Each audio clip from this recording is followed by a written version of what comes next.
أن أبا أسامة قال حدثهم عن أسامة عن نافع عن ابن عمر رضي الله تعالى عنه أن النبي صلى الله عليه وسلم كان يذبح أضحيته بالمصلى وكان ابن عمر يفعله.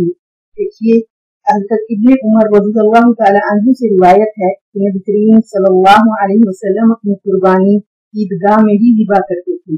تو اس میں یہ بیان کیا جا رہا ہے کہ حضرت عبداللہ ابن عمر بھی ایسا ہی کیا کرتے تھے. تو یہاں پر کانا یذبح اضحیتہ بالمصلی، یہاں پر یہ کہا جا رہا ہے کہ جو امام ہے تو اپنی قربانی عیدگاہ میں کرے تاکہ لوگ آپ کی اقتدا کریں اور ذبح کا طریقہ سیکھیں. اللہ تعالیٰ امت مسلمہ کو قربانی کی روح اور حقیقت سمجھنے اور اس پر عمل کرنے کی توفیق عطا فرمائے اور ہماری یہ ظاہری قربانی حقیقی قربانی کے لیے پیش پیما ہو اور ہم اس ظاہری اور مادی قربانی کی طرح اللہ کے حکم پر اپنی جان کی قربانی کے لیے بھی ہمیشہ تیار رہیں. آمین. ہمارا آج کا سبق یہاں مکمل ہوا.